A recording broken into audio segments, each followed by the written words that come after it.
নমস্কার বন্ধুরা, পম্পার পাঁচমিশালি চ্যানেলে তোমাদের সকলকে স্বাগত। বন্ধুরা, বর্ষাকাল চলে এসেছে। এখন আমাদের গাছগুলো রিপোর্টিং করার সময়। এই সময় কি করব, গাছের ডালগুলো একটু ছেটে ছুটে আমরা রিপোর্ট করব, তাহলে গাছের অনেক বেশি গ্রোথ পাবে। এই সময়টা আমরা একদম ভয় পাই না যে গাছটা রিপোর্ট করতে গেলে। গরম টরমের সময় যে ভয়গুলো আমাদের থাকে, এই সময় থাকে না। তাই আমি এবার কিছু কিছু গাছ রিপোর্ট করে নিলাম।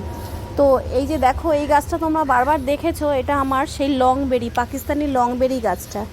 এই গাছটা কি হয়, এইরমভাবে যত আমি ছোট ছোট করে ডালগুলো পিঞ্চিং করে দেই না, তত কি হয়, নতুন ডাল বেরিয়ে এটাতে প্রচুর ফল আসে। তার জন্য আমি এখন এটা এই সময়ই বেছে নিই। দেখো, এর জন্য একটু নিচে দিয়ে দিয়েছি, সিন্ডার ঘেস দিয়েছি, তারপরে মাটি দিয়ে এই গাছটাকে একটু শেকড় টেকড় ছাড়িয়ে নিয়েছিলাম। এইবারে গাছটাকে বসিয়ে দিচ্ছি। গাছটা বসানোর সময় কি হয়, আমি এবার একটু সাইড দিয়ে মাটি দিয়ে দিলাম। এই মাটি হচ্ছে কিন্তু আমার গোবর আর মাটি মেশানো।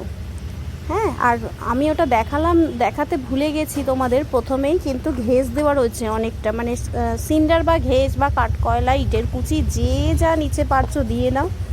আমি তো কিছু একটা যা পাই দিয়ে দেই, যাতে ড্রেনেজ সিস্টেমটা ভালো থাকে। তো এইভাবেই করি। দেখো, এইভাবে মাটি দিয়ে দিয়ে গাছের সাইডগুলো পুরোটা ভরে দেবো। এবারে মাটিটা ভরা হয়ে গেলে পরে এটাকে গাছের গোড়াটা যতই বর্ষাকাল হোক ভালো করে ভিজিয়ে দেবো। এই ভুলটা কিন্তু আমাদের খুব হয়, বর্ষাকাল গাছে জল দিতেই লাগবে না, হয়তো অল্প বর্ষায় গাছের গোড়া অবধি জল যায় না, তার জন্য কিন্তু অনেক গাছের ক্ষতি হয়। এই যে গাছের গোড়ায় ছোট্ট দেখো কড়ির মতন দেখতে পাচ্ছ, এইগুলোই কি হবে, এই ডালটা ভেঙে দিলে, এই পাতাটা যদি আমি ভেঙে দিই, তো এগুলোই কি হবে, ফল সহ পাতা বেরিয়ে যাবে। তো যাই হোক, এই জন্য এই গাছটা অন্তত বিশেষ করে এই পাতাগুলোকে ছাড়িয়ে দিতে হয় লংবেরিতে। যারা আছে তারা অবশ্যই করবেন, কারণ এই গাছটা কি হয়, পাতাগুলো ছাড়ালে তাড়াতাড়ি করে এগুলো চলে আসে, ডালগুলো পাতাগুলো নতুন পাতা ফলসহ চলে আসে, খুব তাড়াতাড়ি চলে আসে। তাড়াতাড়ি আসার জন্যই আমাদের এটা করতে হবে। তো আমি এইভাবেই পাতাগুলোকে পুরো ছাড়িয়ে গাছটাকে পুরো ন্যাড়া করে নেব। এই কাজটা কিন্তু আপনারা বর্ষার সময়ই করবেন, কারণ হচ্ছে গরমের মধ্যে যদি আপনি এরম পাতাগুলো ছাড়িয়ে দিয়ে গাছটা ন্যাড়া করে দেন না, খুব তাড়াতাড়ি ডাইব্যাক হয়ে গাছটা মরে যাওয়ার একটা চান্স থাকে। তার জন্য এটা গরমের মধ্যে তো করাই উচিত না, একমাত্র শীতের এই বর্ষাতেই এইটা করবেন আপনারা, কারণ বর্ষাতে করলে পরে ভয়টা থাকে না, ডাইব্যাক হওয়ার ভয়টা থাকে না। তো এইভাবে একদম গাছটাকে আমি ন্যাড়া করে দিলাম। দেখুন, একদম বলতে গেলে একটা কি দুটো পাতা রেখে সব পাতা ফেলে দিয়েছি। এবার এগুলো আমার কাছে আজকে ফাঙ্গিসাইড নেই, আর এই গাছটা খুব সেন্সিটিভ গাছ। এই গাছটাকে না সহজে চারা করাও যায় না, দেখছি তো একদম মোটেই চারা হতে চায় না। তো যাই হোক, এটাকে কি করব আমি, এবার ডগাগুলোর মধ্যে অ্যালোভেরার জেল লাগিয়ে দেবো। আমার যেহেতু আজকে ফাঙ্গিসাইডটা নেই, এরপরেও আমি ফাঙ্গিসাইড বা হলুদ কিছু একটা লাগিয়ে দিতেই পারি। আপাতত আমি টেম্পোরারি সলিউশনের জন্য আমি কি করলাম, এই অ্যালোভেরা জেলটাকে একটু সব ডগার মধ্যে ভালোভাবে লাগিয়ে দিলাম। এরপরে হলুদ লাগালেও যদিও খুব একটা ভয় থাকবে না। যাই হোক, আপনাদের সাফ থাকলে সাফ লাগিয়ে দিতে পারেন, আমি কিছু একটা পরে লাগিয়ে দেব। যাই হোক, এতক্ষণ আমি কুল গাছটাকে এরমভাবে অ্যালোভেরার জেল লাগিয়ে দিয়েছি। এখন আমি লংবেরি গাছটায় অ্যালোভেরাটা লাগিয়ে দেব। তো আজকে আমি দুটো গাছই রিপোর্ট করলাম। সব গাছ একসাথে পারি না, ছাদে অনেক গাছ, সব গাছ একসাথে করা সম্ভবও হয় না। আর এই নিজের কাজ নিজে করার জন্য কিছু গুছিয়ে নিতে হয়।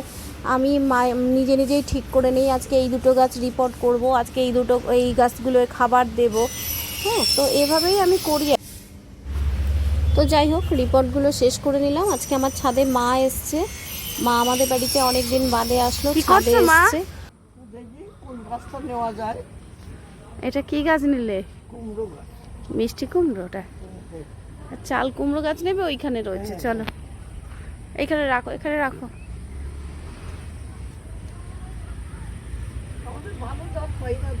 ওই তো চাল কুমড়ো গাছটা নাও, প্যাকেটে যেটা। হ্যাঁ ভারী হোক গিয়ে, এগুলো তো মরবে না চারা। হ্যাঁ ড্রাগন নেবে, ওই তো বালতিতে রাখা রয়েছে, ডাল কাটা রয়েছে। চন্দনাদির জন্য ওই যে, এই যে দেখো ড্রাগন গাছ, ডাল কোনটা নেবে নাও, কাটা আছে একটু দেখে নাও।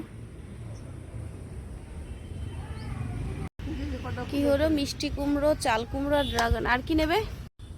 আমার মা আমার ছাদে এসে আগে যেটা খোঁজে অ্যালোভেরার ডাল, কিছু অ্যালোভেরার ডালও নিয়ে নিল।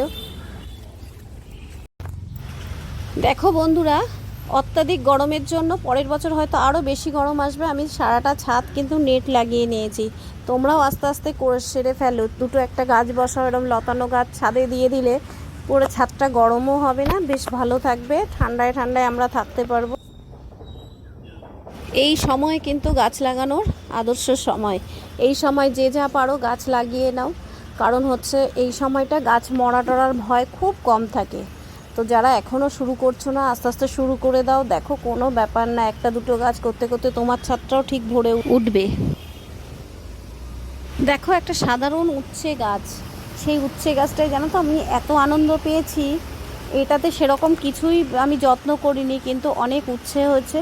এই সময়টা মাথায় রাখবে, এরকম একটা শিক তোমরা রেখে দেবে, যাদের গাছে জল জমছে তারা কী করবে, এরকম ছিদ্র করে দিলে দেখবে জলটা পাস হয়ে যাবে। গাছের গোড়ায় জল জমলে গাছ কিন্তু মরে যাবেই, তার জন্য দেখো এরকম একটা শিক রাখবে। আমার যদি কোনো টবে জল জমে নেই, আমি তোমাদের দেখাতে পারছি না, হ্যাঁ আমি ড্রেনেজ সিস্টেমটা সবসময় ড্রেনেজ সিস্টেমটার দিকে লক্ষ্য রাখি, তোমরা কিন্তু এটা লক্ষ্য রাখো, কারণ হচ্ছে ড্রেনেজ সিস্টেম না হলে গাছের গোড়া পচে গাছ নষ্ট। দেখো বন্ধুরা, এই ছাদে আমার এই আতাটা আজকে প্রথম এবছর পেকেছে, হ্যাঁ তো প্রথম ফল, বেশ আনন্দ লাগছে, তাই তোমাদের সাথে এটাও শেয়ার করলাম। দেখো ওগুলো কিন্তু পাকেনি, এটা পেকে গেছে, আর ফলটা খুব ছোটোই হয়েছে, বড় হয়নি। তার মধ্যে কথা বলতে বলতে কিছু ফল সবজি যা পারলাম একটু হারভেস্টও করে নিলাম। নমস্কার, সবাই ভালো থাকবেন, দেখা হচ্ছে পরবর্তী কোনো ভিডিওতে।